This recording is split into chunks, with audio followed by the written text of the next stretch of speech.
Olá, pessoal! Hoje vamos apresentar para vocês um pouquinho do nosso artigo Automação Residencial no Auxílio de Deficientes, Pessoas com Comorbidade e Idosos, escrito por eu, Gisele Naira, o Lucas César, o Luiz Henrique e o Max Mateus, sob a orientação do professor André Pedro. Primeiramente, contextualizando.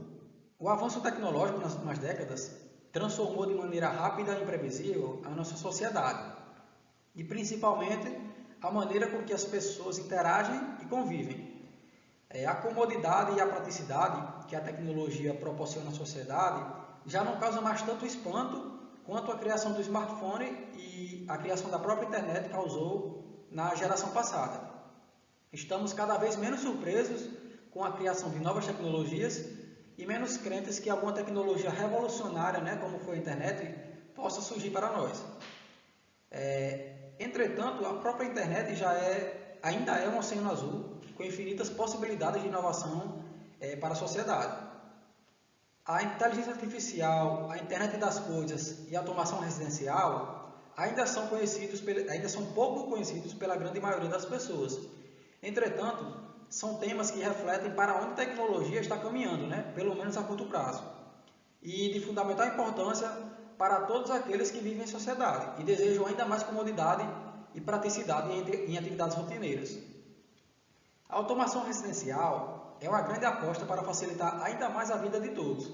Entretanto, ela também pode devolver ou conceder autonomia para diversas pessoas, as quais são impossibilitadas de realizar tarefas simples, como é o caso dos deficientes visuais, auditivos, físicos, pessoas com comorbidade, idosos e etc.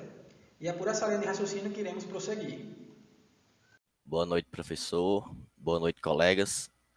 Eu me chamo Lucas César e vou apresentar um pouco sobre o referencial teórico do nosso artigo. E o nosso referencial teórico começa falando sobre a história e o avanço da automação residencial, que a área em questão é bem nova no mercado, Tanto no mercado como os estudos. Teve seus primeiros estudos, seus primeiros dispositivos mais ou menos no ano de 1970, por ali. A sua primeira invenção era um dispositivo que se comunicava pela rede elétrica. Ele se comunicava por pulsos elétricos e ele conseguia realizar algumas tarefas assim fáceis, como ligar e desligar uma luz, porque era na rede elétrica por pulsos elétricos que ele se comunicava. Hoje em dia, vemos que já está bem mais avançado, porque a gente consegue programar que os nossos eletrodomésticos comecem o dia. A gente pode programar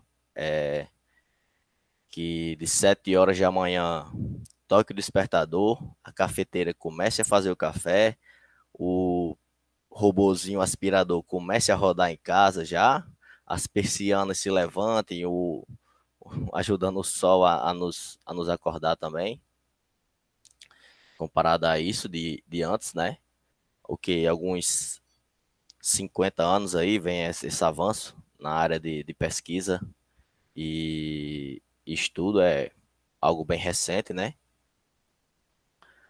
E a automação residencial, o que é em si, Na nossa referencial teórica, a gente pegou um estudo lá de Deval, o autor. Tentamos pegar algo um pouco mais recente, Que era de 2015, esse estudo. E ele dizia que a automação residencial é o uso da tecnologia para facilitar algumas tarefas que nas casas convencionais ficaria a cargo do morador, como isso que eu falei. Chegar em casa e o sensor de movimento, ele mesmo que liga as luzes. O, como é que eu posso falar? Você não precisa sair do carro, entrar em casa, às vezes o interruptor não é ali de lá da porta, você caminha alguns 10, 15 metros no escuro, não vai precisar disso, por causa que o sensor de movimento ele vai ligar para você a luz. Algumas dessas coisas, como que eu falei agora há pouco, como iniciar o dia sozinho, e de fato, no que a gente vai estudar aqui, no nosso artigo, vai pontuar automação residencial para pessoas com deficiências e dificuldades. Temos muitos exemplos que a gente pode falar aqui. O nosso ponto que a gente trouxe aqui foi que essa automação residencial para a população idosa, população com deficiência, com dificuldades de se locomover, de enxergar, até mesmo ouvir também, vai ser algo que cada vez mais vai ser requisitado, né? Por causa que com o barateamento dos dispositivos de automação, vai chegar para todo mundo praticamente, né? Todo mundo não, porque querendo ou não, ainda está um pouco limitado a algumas pessoas, mas já está bem mais difundido no mercado. Além das pessoas que têm essa idade avançada já, ou deficiência, ele já tem alguns problemas normalmente, né? Como subir escada, ou conseguir tomar banho sozinha. Algumas dessas dificuldades que vão ser sanadas com automação residencial, porque tem uns dispositivos uns elevador, onde consegue subir a plataforma, subir a cadeira de rodas na plataforma e levar você para o piso superior. Tem uma cama própria para facilitar o banho. Tem dispositivos como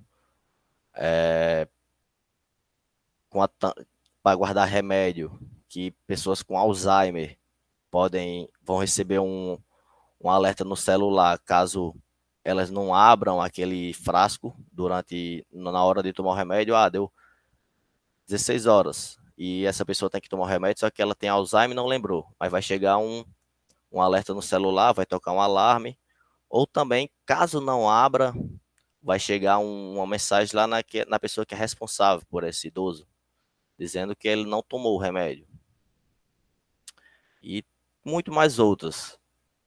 Tem os controles por voz, onde vai poder realizar algumas tarefas, como o sistema de segurança. Tem até algumas como...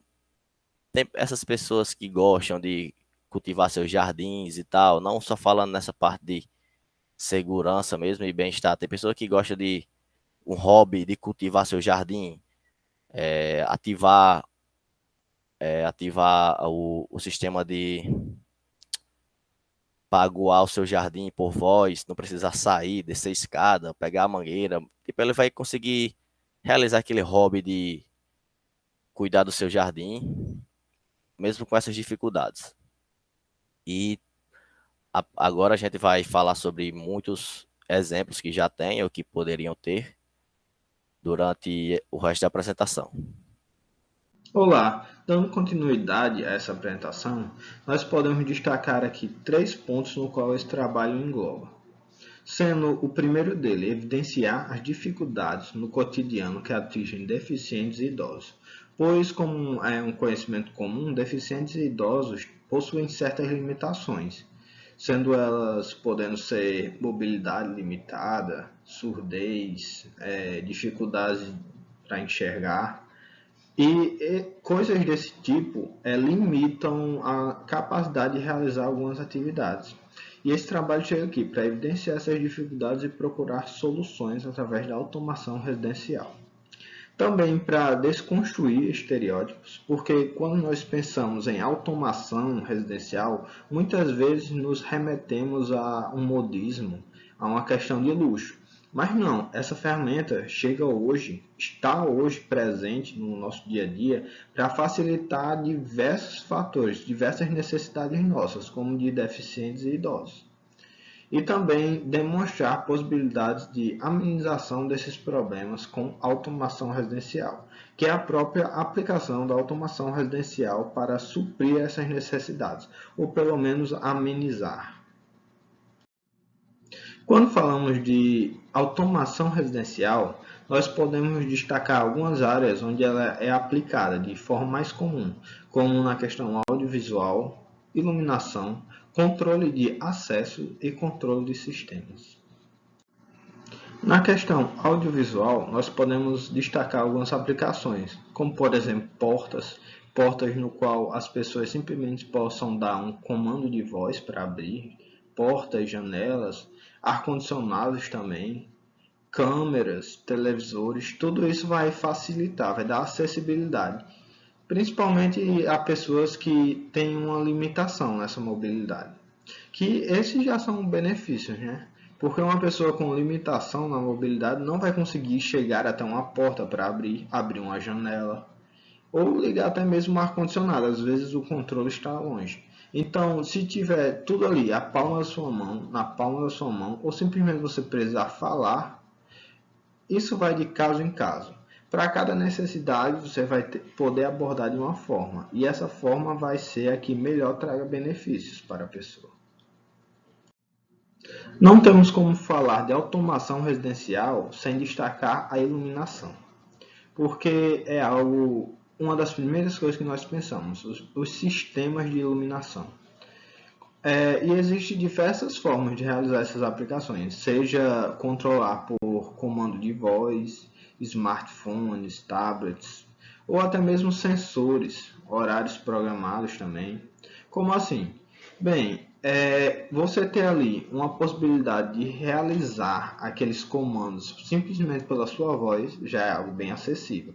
Mas também realizar por smartphones, tablets, não força você a ter que se levantar e ir até uma tomada. Muitas vezes quando estiver no escuro, né? Podendo causar até algum acidente, algum tipo de acidente. Então não precisa ficar à disposição desse risco. Também a questão de sensores. Existem hoje em dia muitos sensores de presença, no qual esses sensores de presença podem simplesmente ativar a luz naquele ambiente. E também a questão de horários programados, porque se você acorda de manhã em um certo horário, você pode estabelecer que naquele horário as lâmpadas vão ser ligadas, ou em algum horário pelas 6 horas, que está escurecendo, as lâmpadas vão ser acesas. Então funciona dessa maneira. E os benefícios são os mais diversos, né? Mas alguns deles podem ser destacados aqui, a eficiência energética, porque se eu tiver a hora certa de ligar e desligar, eu não vou ter gastos desnecessários. E também a adaptação às necessidades, como qualquer automação vai dispor dessa qualidade, que é basicamente você adaptar. Por exemplo, uma pessoa que não consegue enxergar muito bem, se ela tiver que andar no escuro, pode sofrer algum risco, como já foi comentado. Também pessoas com baixa mobilidade. Então, existem diversos benefícios que podem ser aplicados através da utilização da automação.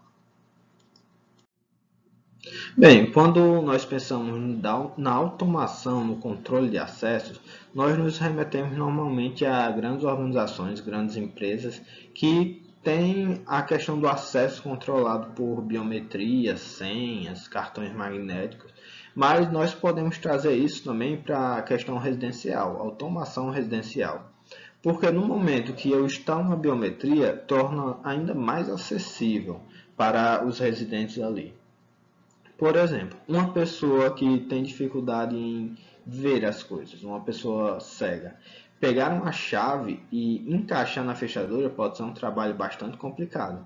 Então, você simplesmente colocar ali a sua digital vai facilitar bastante o dia a dia dessas pessoas. Além também de pessoas próximas que podem ter acesso, essas pessoas deficientes podem expor acesso, para não precisar abrir toda vez que eles vierem na sua casa. Isso pode auxiliar bastante no dia a dia. A questão também de disparo de alarmes, quando alguém tentar invadir ou forçar de alguma maneira disparar alarmes, porque uma pessoa surda ou uma pessoa cega não consegue ver muito bem, não consegue saber o que está acontecendo ali em diversas ocasiões, por suas limitações. Então, isso pode auxiliar a disparar um alarme para avisar a pessoa, o próprio usuário, e também delegacias ali próximo. Isso vai dar mais segurança. Então, os benefícios aqui são a comodidade, essa comodidade de a pessoa ser algo mais prático, mais acessível, e também essa segurança que traz através do controle de acesso. Controle de sistemas. Bem, quando a gente fala da automação em uma casa, nós sabemos que são diversas atividades, como abrir portas, abrir janelas, ligar luzes, ar-condicionado, sons, televisores, geladeira. E bem, isso é algo bem complexo. Se a gente fosse simplesmente comandar tudo pelo smartphone, ou por um controle, ou pela voz, poderia ser um pouco confuso. Então, existe controle de sistemas, que são formas de melhorar esse controle, de automatizar ainda mais. Que uma aplicação aqui que a gente ressaltou é assistentes virtuais, que está bem alta atualmente, como a Alexa, que é da Amazon, a Siri, que é da Apple, Cortana da Microsoft e Google do Google Assistente, o Google Assistente da Google. Bem, essas são ferramentas, assistentes virtuais que vão trazer uma integralização, uma centralização das atividades, da gestão das atividades nesse dispositivo. Isso vai auxiliar bastante na questão de você gerir aquelas atividades, de você configurar. Isso vai trazer bastante praticidade, você ter um controle da automação de forma geral na sua casa. Você vai conseguir gerir as atividades de uma forma muito mais fácil. Olá, pessoal. Eu me chamo Gessiele Nair e vou falar um pouquinho dos resultados do nosso artigo para vocês, certo? É bastante comum em mercados emergentes e em expansão existir dificuldade. Todo mercado, quando está ali no seu início, tem dificuldade. E no nosso tema, não é diferente na nossa área, certo? Então, não é qualquer eletricista que vai conseguir fazer a manutenção da residência dessa. Uma residência comum, houve algum problema, você liga para qualquer eletricista, ele vai lá, ajeita e tudo bem. Nessa área não é, certo? Ainda não é, existe essa dificuldade, né? Então é importante que seja dada importância a esse tema e que assuntos como esses sejam incluídos nas faculdades e escolas técnicas, para que assim a gente consiga aumentar o material focado nessa tecnologia e assim ter mais profissionais, né, futuramente. A partir de estudos, né, que fizemos no nosso artigo, nós vimos, né, muitos procedimentos que podem ser utilizados para automatizar uma residência. O Brasil, ele ainda é considerado atrasado, né, em relação a esse fator. Porém, com estudos, é possível averiguar o quão importante para essas pessoas com comorbidades esse auxílio. O sistema para casas inteligentes, ele permite o uso de tecnologias para o monitoramento e, assim, né, consequentemente, o cuidado para com a saúde de pessoas com alguma deficiência, mobilidade reduzida e idosos. É muito importante ressaltar que o cuidado da saúde ela não envolve somente questões relacionadas com aspectos físicos, mas também com aspectos emocionais, pois se já ocorre a facilitação na vida das pessoas, né, quando implementam a casa inteligente, já tem aquela facilitação. Imagine o quão ainda maior é essa facilitação com alguém que tenha dificuldade, né, de se locomover, uma certa autonomia dada a eles.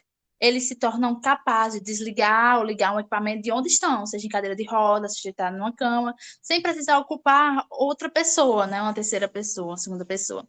E a partir disso, eles acabam se ocorrendo disso de estar dependendo de outra pessoa, acaba se sentindo desconfortável e emocionalmente abalados, principalmente na parte de idosos, né? Porque eles tiveram, né, uma vida aí ativa e a partir de certa idade foram começando as dificuldades, né? Então, eles acabam vendo que antes eles não precisavam de ninguém, depois está precisando de uma pessoa, às vezes duas, para estar locomovendo com eles. Então, apesar de a tecnologia ser um pouco mais complicada para idosos, já tem muitos idosos super conectados, né? Não tem esse preconceito aí, está sendo retirado, né? Os idosos estão sim muito conectados. Então, para eles isso é muito importante, porque eles sentem como se eles não estivessem dependendo, certo, mais de outras pessoas, e assim há um aumento na qualidade de vida, né, deles,